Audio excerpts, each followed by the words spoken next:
మీ ఎలాంటి వ్యాపార ప్రకటనలకైనా వెంటనే మా ఛానల్ సంప్రదించండి. అందరికి నమస్కారం, నేను శిరీష. ప్రస్తుతం మనతో పాటు ఉన్నారు ప్రముఖ తంత్ర జ్యోతిష్యులు, జ్యోతిష్యరత్న, జ్యోతిష్య సామ్రాట్ చింతరపు మందరరావు గారు. గురుగారితో మాట్లాడదాం. నమస్కారం గురుగారు. మాతృదేవోభవ, పితృదేవోభవ, ఆచార్య దేవోభవ. ఓం నమో మాందేశ్వరాయ నమః. అందరూ బాగుండాలి, అందరికీ మంచి జరగాలి. గురుగారు, ఇప్పుడున్న జనరేషన్లో చాలా మందికి వయసు వచ్చి కొంచెం ఎక్కువ కాలమైనా వివాహాలు జరగట్లేదు. ముఖ్యంగా మగపిల్లలకైనా ఆడపిల్లలకైనా కానీ 30 దాటినా కూడా వివాహాలు జరగట్లేదు. మరి ఎవరికైతే ఈ వయసు ఇలా పెరిగినా కానీ వివాహం జరగట్లేదో వారికి ఏదైనా ఒక మంచి పరిహారం తెలియజేయండి గురుగారు.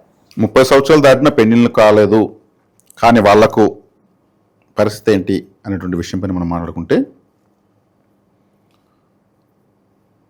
ఆలస్య వివాహాలకు కారణము మగవాళ్ళకైతే ఆడవాళ్ళకైనా మగవాళ్ళకైనా 7వ స్థానం. 7వ స్థానము ఆ వివాహ కారకులు అయిన కుజుడు, శుక్రుడు 7వ స్థానంలో ఉన్న గ్రహము. 7వ స్థానాధిపతి యొక్క పరిస్థితి చూడాలి ఆలస్య వివాహానికి మాత్రం. అంటే ఏ వివాహానికైనా చూడాలి, కానీ ఆలస్యం అవుతుంటే అక్కడ వ్యతిరేక గ్రహాలు ఉన్నప్పుడు ఆలస్యం అయిపోతుంది. ఉదాహరణకు శని 7వ ఇంట్లో ఉన్నాడు. శని గ్రహము 7వ స్థానంలో ఉంది. శనేశ్వరుడు మందగ్రహము, మెల్లగా ప్రయాణిస్తాడు. Slow, very slow. మనకు సూర్యుని చుట్టి రావడానికి భూమికి 365 రోజులు పడుతుందా? సంవత్సరమైందా? మరి శనిగ్రహం కూడా చుడుతూ ఉంది సూర్యుని చుట్టిన గ్రహాలను సూర్యుని చుడుతూ ఉంటాయి. ఒక్కొక్క గ్రహానికి ఒక్కో టైం పడుతుంది. భూమికి 365 రోజులు, చంద్రుడికి 30 రోజులు, 30 డేస్లో తిరిగేస్తాడు.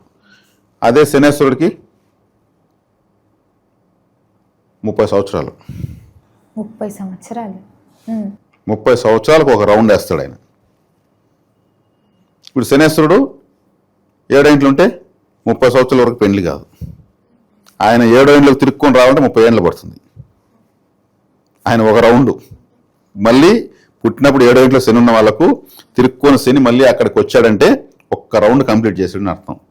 30 ఏళ్ళ వరకు పెళ్లి ఎందుకు అవుతుంది? కాదు, 30 సంవత్సరాల తర్వాతనే అవుతుంది. అప్పుడు 30 సంవత్సరాల తర్వాత పెళ్ళైన వాళ్ళకు 16 ఏళ్ళ అమ్మాయిని ఇస్తారా? అదే విధంగా శని ఉన్న అమ్మాయినే తగులుతుంది. ఆ అమ్మాయి కూడా ఆలస్యం అయిపోయింది. అంటే ఏజ్ చూసుకుంటారు కదా, అమ్మాయికి అబ్బాయి గ్యాప్ చూసుకుంటారు కదా. 10 సంవత్సరాల గ్యాప్ చూస్తారా? చూడరు కదా. 2 ఇయర్స్, 3 ఇయర్స్, ఎక్కువ అంటే ఒక 5 ఇయర్స్ ఇలా చూసుకుంటారు. అంటే ఆడ మందగ్రహాలు ఉండకూడదు, అంటే స్లోగా ప్రయాణించే గ్రహాలు ఉండకూడదు. అదేవిధంగా అక్కడ కేతువు ఉంటే, కేతువు అంటే ఒక టోల్ గేట్. అంటే ఎంత పెద్ద వెహికల్ వచ్చినా టోల్ గేట్ ఆగాల్సిందే. అది ఏదైనా ఆగాల్సిందే. ఆగి నా నెంబర్ ఇది, నా ఓనర్ పేరు ఇది అన్నీ ఆడంతా స్కాన్ అయిపోతాయి, మళ్ళీ పోవాలి. అంటే ఏదైనా ఆపేది. అంటే పెండ్లి విషయాన్ని ఏం చేస్తుంది? ఆపేస్తుంది. 30 కాదు 40 అయినా కూడా పెళ్లి కాదు. 40 కాని వాళ్ళు 50 కాని వాళ్ళు కూడా నాకు చందమంది జాతకాలు అడుగుతారు. నేనంతా చెప్తా ఉంటాను, మీకు వివాహ విషయంలో దోషం ఉంది ఏంటి అంటే, గురువుగారు మాకు ఇంకా పెళ్లి కాలేదంటారు. ఇలా చూస్తే 48 ఏంటింది పెళ్లి కావాలి. ఇంకేమవుతుంది? సగం జీవితం ఖర్చు పెట్టేశాడు. అంటే పిల్లలు పెళ్లి చేసే వయసుకు వచ్చినా ఇంకా పెళ్లే కాలేదంటే ఇంక పిల్లలు పుట్టి ఇప్పుడు చేయాలి. కేతు గ్రహము పూర్తిగా ధ్వంసం చేస్తుంది, అసలు చేయనీదు. అదేవిధంగా వాళ్ళు చూస్తే వశీకరం పూర్తిగా ఉండదు కేతు ఉంటే. కేతు తల లేదు, మరి ఆ తల లేనటువంటి కేతు 7వ ఇంటి ఉంటే అతను చూసి ఏ అమ్మాయికి నచ్చుతుంది? వశీకరం పూర్తి 0 లెవెల్స్. అదే నీచ గ్రహము, ఏదైనా 7వ స్థానంలో నీచ గ్రహం ఉంటే, నీచ గ్రహం అంటే ఎందుకు పనికిరాని గ్రహం అని అర్థం. పనులు మెల్లగా మెల్లగా అసలు అతను చూస్తేనే అసహ్యంగా ఉంటాడు. ఏ ఊరు చూసినా నచ్చరు. ఫోటోతోనే రిజెక్ట్ చేస్తారు. పెన్లు చూపులు దాకా అవసరం లేదు, ఫోటోతోనే వద్దనేస్తారు. బ్రోకర్లు కూడా చెప్తూ ఉంటారు, బాబు కష్టం నీకు మ్యారేజ్ అయ్యేది, కొంచెం బాగా నీట్గా మేకప్ చేసుకో, నీట్గా అట్లా చిన్న వయసులో ఉండే ఫోటో ఒకటి ఇయ్యి, నేను చూపించి ఏదో చేస్తాను, ఎన్నో చెప్పిస్తారు లాజిక్స్. అయినా కష్టము అంటూ ఉంటారు. నీచగ్రహం ఉండకూడదు. అదేవిధంగా వక్రించిన గ్రహము, రివర్స్లో తిరుగుతున్న గ్రహము. రాహుకేతులు జనరల్గా రివర్స్ అవుతారు. అది కాకుండా వేరే గ్రహాలు రివర్స్లో కానీ ఉంటే పెన్ని చూపులు సెట్ అవ్వడం, మళ్ళీ ఏదో వాళ్ళకి సెట్ అవ్వడం, మళ్ళీ రివర్స్ వెనక్కి. వాళ్ళు ఒప్పుకున్నారు, మళ్ళీ ఏదో వద్దనేహారు, దగ్గరికి వచ్చి వెనక్కిపోతున్నాయి, దగ్గరికి వచ్చి వెనక్కిపోయి రివర్స్ అవుతున్నాయి. ఇది కూడా ఆలస్య వివాహానికి కారణమే కదా. ఇది అంటే జాతకంలో 7వ స్థానంలో ఈ విధమైన గ్రహ సంపత్తి ఉన్నప్పుడు 7వ స్థానాధిపతి నీచమయ్యి నా కానీ 7వ స్థానాధిపతి వక్రించినా కానీ 7వ స్థానాధిపతి శనేశ్వరుడు నక్షత్రంలో ఉన్నా కానీ 7వ స్థానాధిపతి నీచబడిపోయిన గ్రహ నక్షత్రంలో ఉన్నా కానీ పెండిళ్ళు ఆలస్యం అవుతాయి. అంటే మొత్తం మీద 7వ స్థానం మీదనే ఎక్కువ ప్రభావం. 7వ స్థానము శుక్రుడు మగవాళ్ళకైతే. శుక్రుడు కూడా ఇదే విధంగా వక్రించున్నా 7వ స్థాన శనేశ్వరుడు నక్షత్రంలో ఉన్నా కేతు నక్షత్రంలో ఉన్నా నీచబడిన గ్రహ నక్షత్రంలో ఉన్నా ఇట్లాంటి పరిస్థితులు శుక్రుడు పొందిన ఆలస్య వివాహం అవుతుంది. అమ్మాయిలకైతే కుజుడు. ఇక్కడ శుక్రుడికి 7వ స్థానానికి ఎటువంటి పరిస్థితులు వచ్చాయి అదే పరిస్థితులు అమ్మాయి జాతకంలో వస్తే అదే జరుగుతుంది. కాబట్టి ఇప్పుడు కుజ దోషము అంటారు అమ్మాయిలకి, అబ్బాయిలకి చెప్పరు. అంటే భర్త దోషం అని అర్థం. భర్త దోషం అంటే వినేదానికి ఇబ్బంది కాబట్టి కుజ దోషము అంటారు. ఆ భర్తకారుడు కుజుడు కాబట్టి. అప్పుడు కుజదోషం వల్ల కుజదోషం వల్ల ఇచ్చి కడితే సరిపోతుంది అంటారు. మరి కుజదోషం వల్ల కుజదోషం ఇస్తుంటే దోషాన్ని డబుల్ డమాకా ఇంకా ఎక్కువ పెంచాడు, కొట్టుకొని వీళ్ళని గొడవల బండిని. దోషానికి మళ్ళీ దోషాన్ని ఇంకా పెంచుతున్నారనమాట. మురికి నీటిలో మళ్ళీ ఇంకా మురికి నీళ్ళు పోసి ఇంకా కంపులు ఎత్తున్నట్టు. మరి కుజదోషం అంటే ఏం చేయాలి? అమ్మాయి జాతకంలో కుజుడు ఎక్కడుంటాడో అదే స్థానానికి అబ్బాయి జాతకంలో శుక్రుడు లాభంలో ఉంటే, అబ్బాయి జాతకంలో శుక్రుడు ఎక్కడ ఉంటాడో ఈ స్థానానికి అమ్మాయి జాతకంలో కుజుడు లాభంలో ఉంటే, లాభం అంటే బెనిఫిట్లో ఉంటే, కుజ శుక్రులకు ఒకరికొకరు బెనిఫిటబుల్గా మ్యాచింగ్లో ఉండాలి. వాళ్ళు 7లో ఉన్నారా, 8లో ఉన్నారా, 4లో ఉన్నారా, 2లో ఉన్నారని కాదు, ఒకరికొకరికి బెనిఫిట్లో ఉన్నారా.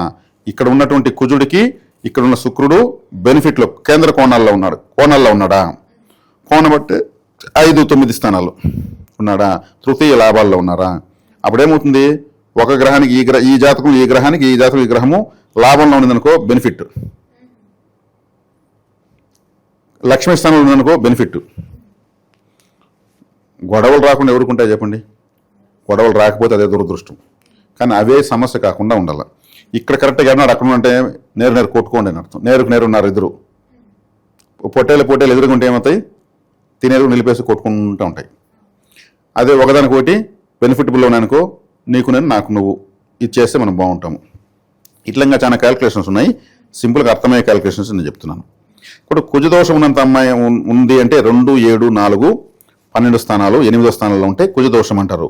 కానీ ఆ కుజదోషం పేరు ఆడ ఉన్నంత మాత్రం కుజదోషం కాదు. కుజుడు లో డిగ్రీస్లో ఉంటే దోషం లేదు. కుజుడు లగ్నాధిపతి నక్షత్రంలో ఉంటే దోషం లేదు. కుజుడు యోగ గ్రహం యొక్క నక్షత్రం ఉంటే దోషం లేదు. ఆ స్థానాల్లో ఉండి కూడా కుజుడు ఉచ్చస్థితి పట్టిన గ్రహం యొక్క నక్షత్రంలో ఉంటే ఆ 2, 4, 7, 8, 10, 12 స్థానాల్లో ఉన్నా కానీ దోషం లేదు. కుజుడు అక్కడ ఉండి వక్రించినాడు అనుకో, ఒకవేళ 2 అంటే రివర్స్ అయిపోయాడు, అప్పుడు దోషం లేదు. అంటే అవయోగాన్ని రివర్స్ అయిపోయాడు, దోషం లేదు. ఇన్నున్నాయి, ఇవన్నీ పరిశీలించాలి. స్థానంలో ఉన్నంత మాత్రాన దోషం అయిపోతాడా? ఏ పరిస్థితిలో ఉన్నాడు, కుజుడు యొక్క స్థితి ఎలా ఉంది చూసుకోవాలి. లగ్నాధిపతి చూసినా లగ్నాధిపతి నక్షత్రం ఉన్నా 2, 7, 4, 8, 12 స్థానాలు ఉన్నా దోషం లేదు. కుజుడు నీచబడినా దోషం లేదు. మేషము, వృశ్చికము, కర్కాటకము, మకరంలో కుజుడు ఉండి అవి 2, 4, 7, 8, 12 స్థానాలు అయితే దోషం లేదు. ఇన్ని పరిశీలనలు ఉన్నాయి. ఆ అనవసరంగా అమ్మాయిని కుజదోషం చెప్పి అమ్మాయి మానసికంగా అబ్బాయికి జాతకంలో కుజదోషం ఉంటే బాగుందని దేవుని మొక్కుతూ ఉంటుంది. అంటే ఈమె దోషం ఉంటే ఈమె దోషం ఉండేవన్నీ కోరుకుంటూ ఉంటుంది. పాపం దోషం ఉండేవని కోరకూడదు, డబుల్ అయిపోయింది. ఇక్కడ మనకున్న కుజుడికి ఆ పక్క శుక్రుడు ఉంటే బాగుంటుంది, బెనిఫిట్లో ఉన్నాడా, లేదంటే ఇక్కడున్న కుజుడికి అక్కడ కుజుడు బాగున్నాడా, బెనిఫిట్లో ఉన్నాడా. సేమ్ దోషమే ఉంటే ఏమవుతుంది? దాన్నే పెంచుతున్నారు వీళ్ళు. ఆముదంతో వెలిగే దీపంలో పెట్రోల్ పోస్తున్నారని అర్థం. దానికి ఈ సూత్రాలన్నీ ఎట్లా వచ్చాయో ఎవరు కనిపెట్టారో నాకైతే తెలియదు. మనము ఎవరిని ఏమి నిందించలేము. కాకపోతే ఇక్కడ మేము చూసేది డిగ్రీసు, నక్షత్రాలు, వక్రత్వాలు, నీచత్వాలు, స్వక్షేత్రాలు, యోగ నక్షత్రంలో ఉన్నాడా, యోగితో చూస్తున్నాడా, లగ్నాధిపతితో కనెక్ట్ అయ్యాడా, ఇన్ని చూసుకుంటాం, ఎక్కడో చోట దొరుకుతుంది. కాబట్టి కుజదోషం 90% లేదు, ఒక 10% ఉంటుంది.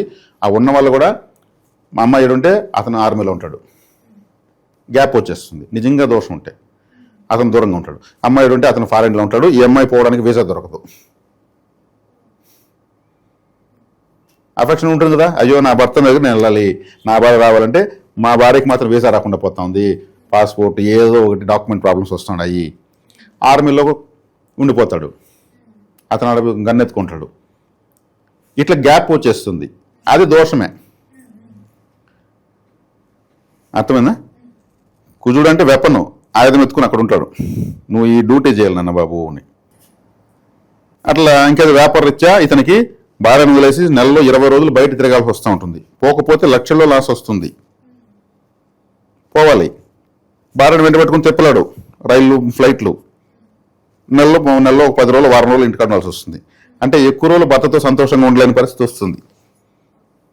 ఇట్లాంటివి గ్యాప్స్ వస్తూ ఉంటాయి. ఇవి ఒకటి ఏదో కారణంతో దూరం చేస్తూ ఉంటాయి. అంతకు మించి పోతే ఇంటికాడ నిలిచారనుకోండి, భర్త నాకు వ్యాపారం ఈ నెల లేకపోతే పోతుంది, నేను నా భార్యతో ఉంటాను, అక్కడెక్కడ తిరుగుతాము, సంతోషంగా ఉంటామంటే ఏదో ఒక అనారోగ్యం చేస్తుంది. అనారోగ్యం చేసినప్పుడు ఏమవుతుంది, అతను బెడ్ రెస్ట్ తీసుకోవాల్సి వస్తుంది.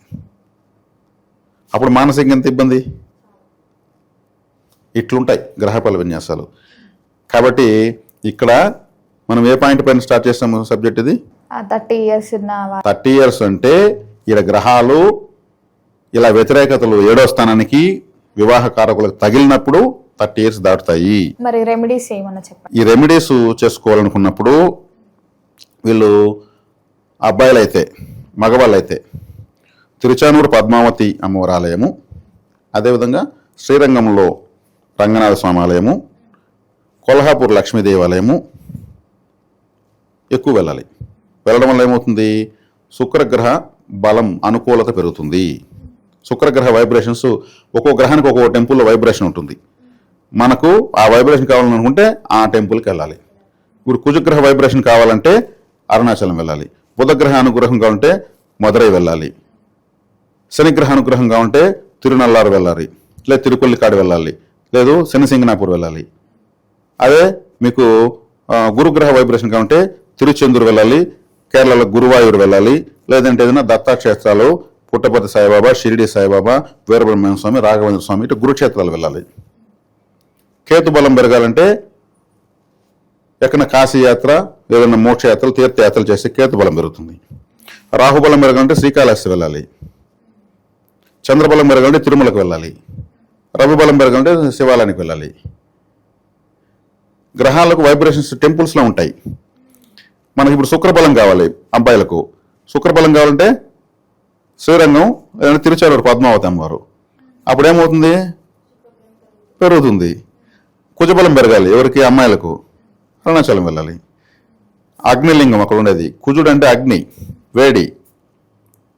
మేషరాశికి అధిపతి కుజుడే కదా, మేషం అంటే అగ్నితత్వ రాశి. అలా అగ్నిలింగం ఉంది, అక్కడ కుజగ్రహ వైబ్రేషన్స్ ఉన్నాయి, అక్కడికి వెళ్ళాలి. వెళ్తూ వస్తూ ఉంటే అవుతుంది. ఉదాహరణకు సప్తమాధిపతి, 7వ స్థానాధిపతి, భార్యస్థానాధిపతి 1000లో ఉంటాడు, నష్టంలో ఉంటాడు. జాతకం చూస్తే జ్యోతిష్లో నీకు సప్తమాధిపతి 1000లో ఉన్నాడు, నష్టంలో ఉన్నాడు, నీకు పెళ్ళి అయ్యేది కష్టం అంటారు. ఏం లేదు, ఈజీగా అవుతుంది. 1000 స్థానం అంటే ఏమి, దూర ప్రదేశం అని అర్థం, ఫారెన్ అని అర్థం. ఒక ఫారెన్ టూర్ వేసుకుని వస్తే సంబంధం సెట్ అయిపోతుంది. బ్యాంకాక్ పోయిస్తే చాలు సంబంధం సెట్ అయిపోతుంది. లేదా శ్రీలంకకు పోయిస్తే చాలు, ఊరికి పోయి అట్టా తిరిగేసి వారం రోజులు వచ్చేస్తే మళ్ళీ పెళ్లి చూడిపోయినంటే ఇమ్మీడియట్ సెట్ అయిపోతుంది. ఇది కష్టమే ఉంది. ఇది చెప్పాలి పరిహారం. అంటే దూర ప్రాంతానికి వెళ్ళి వస్తే వివాహం అవుతుంది. భార్య అనేది 12వ స్థానంలో ఉంటే మనం దూర ప్రాంతానికి వెళ్ళరాలి. సముద్రం దాటి పోయి వస్తే చాలా, అంతే అయిపోయింది, పెళ్ళి అయిపోతుంది. ఇట్లా లాజిక్స్ ఉంటాయి కొన్ని, ఇవి చూసుకోవాలి. ఇది చేయకుండా వీళ్ళు ఫారెన్ పోరు, దూర ప్రాంతానికి పోరు. ఆ ఊరు చుట్టూ ఎన్ని ఊరు ఉంటే అన్ని ఊర్లు ఉండే అమ్మాయిలు అందరూ వీళ్ళు చూసేసి ఉంటారు. మిక్చర్ కార ఎత్తుకొని పోతా ఉంటారు, తలకాయ ఒక 1 లీటర్ నూనె పెట్టేసి దుడ్వేసి బొమ్మలు చొక్కా వేసుకొని 10 మంది దొడుకొని పోతా ఉంటారు. వాళ్ళేమి వీంతో కూడా పోతే మిక్చరు, కారాసు, టిఫను, కాఫీలు అన్నీ వస్తాయని వాళ్ళు గమ్ముని తిరుగుతూ ఉంటారు, తిరుగు అని. ఇట్లుంటే కొన్ని నేచురల్ కామెడీ జరుగుతున్నాయి, నేను చూస్తూ ఉంటాను. అది 7వ స్థానాధిపతి ఎక్కడున్నాడు రా బాబు అని చూడాలి ముందు. 7వ స్థానంలో 5లో ఉన్నాడు అనుకోండి, 5 అంటే సంతాన స్థానము, ఇతని పెళ్లి కావాలి. 7వ స్థానం 5లో ఉంటే ఇతను గర్భవతులు ఉంటారు, ప్రెగ్నెంట్ అయిన అమ్మాయిలు ఉంటారు, పెళ్ళయ్యి వాళ్ళకు సీమంతం చేయండి. వాళ్ళు సంతోషపడ్డారు అనుకోండి, ఇతను సంతానవతుడు కావాలి కదా, పెళ్ళి అయిపోతుంది. ఓహో. సింపుల్. 5వ స్థానంలో 7వ స్థానం అధిపతి ఉంటే భార్య ఒక గర్భవతిని పోయేసి సీమంతం చేసి ఆశీర్వదించమ్మా, నువ్వు మామూలు దాని కాదు, మహా జగన్మాత నువ్వు అని చెప్పి అక్షింతలు ఎత్తినేసుకుంటే ఇతనికి పెళ్ళి అయిపోతుంది.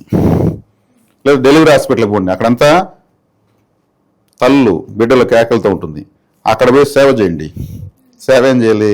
పేదింటి అమ్మాయిలు వస్తూ ఉంటారు ప్రెగ్నెంట్తో, ఆటోలో కూడా ఖర్చులు లేకుండా, అటువంటి వాళ్ళకి హెల్ప్ చేయండి.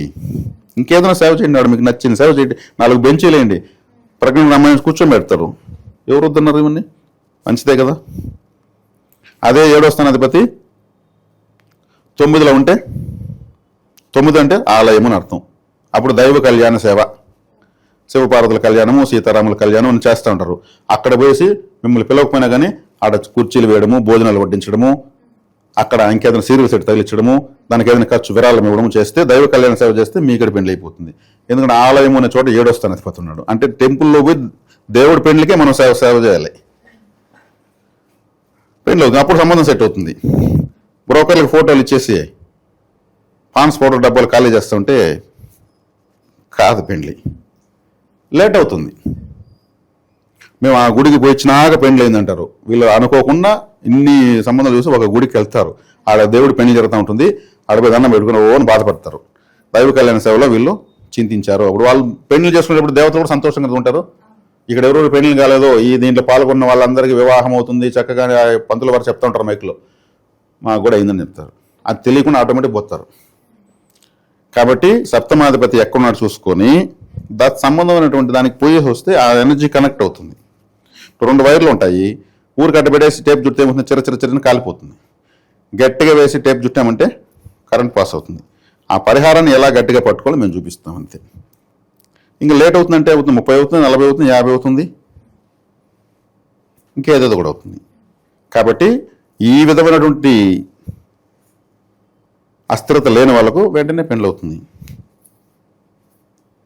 కాబట్టి ఇది ఈ ఆలస్య వివాహాలు అందరికీ సులభంగానే అవుతాయి. జాతక పరిహారాలు చేసుకోవడం వల్ల ఒక్కరోజు అటు ఇటు పెళ్లి అయిపోతుంది. ఇప్పుడు ఎంతోమంది అబ్బాయిలు బాగలేకపోయినా కానీ వెంటనే పెళ్లి అయిపోతుంది. ఎట్టో ఒక్కులు డొక్కులుగా ఉంటారు కానీ పెళ్లి అవుతుంది. వ్యక్తిగత జాతకంలో చంద్రుడు బాగుంటాడు. చంద్రుడు అంటే వశీకార ప్లానెట్, పెళ్లి అయిపోతుంది. బాగా అందంగా ఉంటాడు అబ్బాయి, పెళ్లి కాదు. అతనికి నేను చెప్పిన విధంగా సప్తమాధిపతి ఇవన్నీ ఉంటాయి. 7వ స్థానంలో మాంది అనే ప్రేతగ్రహం ఉంటే కూడా పెళ్లి కాదు. మాంది అంటే నేను మాందేశ్వరాయన మహా అంటా కదా, ప్రతి వీడియోకి అంటాను. ఆ మాందేశ్వరుడు ప్రేతగ్రహం 7వ ఇంట్లో ఉంటే పెళ్లి ఎందుకు అవుతుంది? ప్రేతం ఉంది, ఏకంగా డెడ్ బాడీ ఉంది. ఆ అమ్మాయి అతను చూస్తానంటే అసలు ఒక ప్రేతంలాగా కనిపిస్తాడు. ఏమో నాకైతే నచ్చలేదు. అంత బాగున్నాడు కదా వేరే అందరూ అంటారు, నాకెందుకో నచ్చలేదు. ఫోటోలో ఉన్నట్టు లేడు, అడగ పోతలాగా ఉన్నాడు. ముందుగా దశమగ్రహం ఉంది కదా, మరి దానికి పరిహారం చేసుకోవాలి. మేము మాందేశ్వరుని కూడా చూస్తాం. ముఖ్యంగా మాందేశ్వరుడు 5వ ఇంట్లో ఉంటే ప్రేతగ్రహం కదా, అబార్షన్స్ అయిపోతాయి, మిస్క్యారేజ్ అయిపోతాయి, చాలా సఫర్ అవుతారు. అదే మాందేశ్వరుడుతో పాటు 7వ స్థానాధిపతి ఉంటే సేమ్ రిజల్ట్. ఇట్లా చాలా ఉన్నాయి. ఇలా చెప్తూ పోతే జ్యోతిష్ శాస్త్రంలో విశేషమైనటువంటి అద్భుతమైనటువంటి సబ్జెక్ట్ చెప్పచ్చు. ఇక్కడ ఆలస్య వివాహానికి ఒకటే కారణం ఉండదు. కుజదోషం అని చెప్పి నిందలు వేద్దండి అమ్మాయిల పైన. కుజుడు మీరు అనుకుంటున్న ప్లేస్లో ఉన్నంత మాత్రాన ఆ అమ్మాయి ఏదో ఇంకా చాలా కష్టము ఈయన విధంగా ఒక ఆడబిడ్డను ఇబ్బంది పడడం తప్పు. జాతకం చూపించుకోండి, దోషం ఉంటే దానికి పరిహారం కూడా ఉంటుంది. అగ్గుంటే ఏం చేస్తాము, నీళ్ళు చల్లుతాము, అదే పరిహారం. దాన్ని మనం చెప్పిస్తాం, ఎలా చెప్పించాలో ఆ జాతకం చూస్తే తెలుస్తుంది. గురుగారు మొత్తం మీద మాకు తెలియని మంచి విషయాలు తెలియజేసినందుకు ధన్యవాదాలు.